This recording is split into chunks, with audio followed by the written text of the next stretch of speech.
Konnichiwa, and we're back. Okay, so this is Kata Thoughts Part 2. So, we talked a little bit last time about oberu, gei, G-E-I. I know I misspelled it in the video. And jitsu. And how when people do their kata, they're doing it by the count. Even 30, 40 years later, they're still doing it by the count, whether publicly or privately. And I was speaking with a friend one time, and he asked me this question. He said, does it matter if I count the kata or if you count the kata? The answer is no. If I'm counting the kata in my head, each, I, san, shi, o. Okay, I'm still counting the kata. I'm not doing the kata. Okay? So, when you first start kata practice, the goal is to remember the moves in the proper sequence. So, just for example, we'll go to Naji Nidan, okay? So, proper sequence, Naji Nidan, move, move, move, move, okay? In addition to that, you have to look at, okay, after you learn the proper sequence, the moves, then emphasis gets shifted to form and strength. Are you just flopping through your kata? Are you going,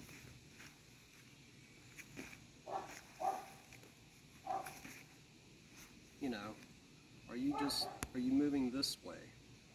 Okay, now you have to work on, form and strength like we were talking about. Making the moves, locking in the position. Doing something like you were applying it in a fight.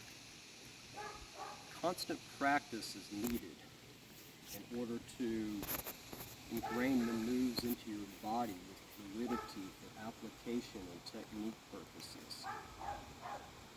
One of the things that people will ask is, you've probably heard this, what is the secret to karate? Well, it's practice. And not just practice, proper practice. Practice like you're doing something. Practice like you mean it.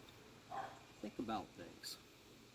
And what I mean by that is, we're going to take, I had another friend that uses the term wormholing in kata. Okay? When you learn a kata, some people get visions of you're using the kata and you're fighting 1,000 people off, using all the same moves within that one kata. While this brings back great images of a Bruce Lee movie, it's not very practical in real situations. So, you learn a kata, you learn a couple of katas, you practice them with form, with strength. You start looking at what do these moves mean. Kata's a puzzle, okay? So, looking at just a short, example of this, we'll look at the first move of Pinon Yondan, okay? And look at different ways of applying it, just to give you some food for thought, okay? So, my opponent's here, okay? We have this first move, okay? He throws a punch, boom, I'm here, okay? So I'm on the outside of his arm this way, okay? Notice I'm on the outside. He throws a punch, I go, boom, I'm on the outside, okay? So what is my next move, okay? My next move in the kata goes this way, okay? So what if I go this way? Okay, now I'm on this side. Okay, so I'm combining this motion, okay, basically with this, okay, in my kata. This is my turn in my kata, okay? I'm going here, I'm going to here, okay? So he throws the punch again. What if I'm one outside, one inside? Okay.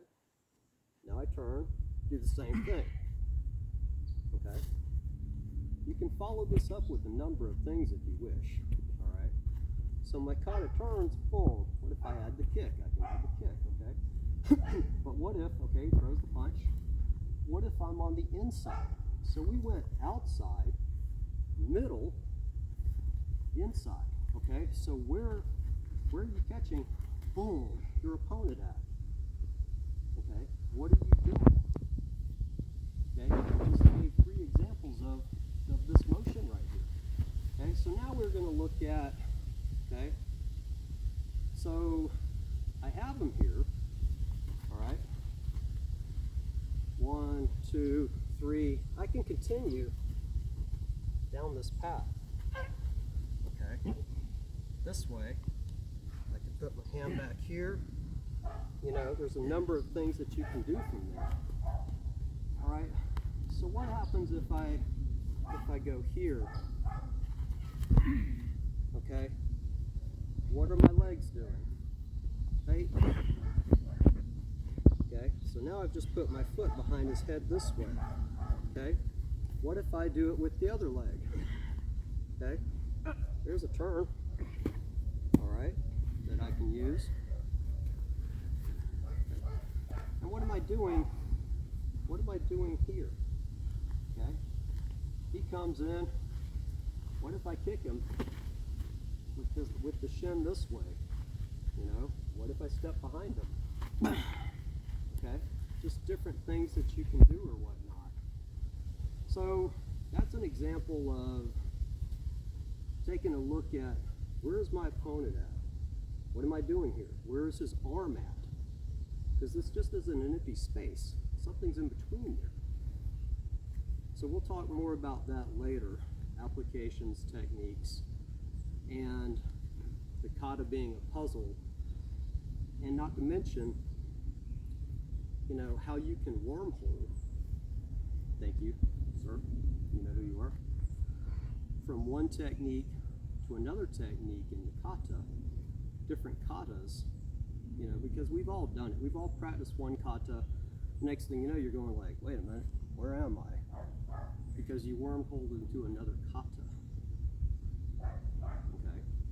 But the takeaway points from this are, when you first start doing your kata, okay, you learn, oh, wait a minute, you know, where's my hand at? You know your hand's not supposed to be here, it's not supposed to be out here, so I'm not doing anything.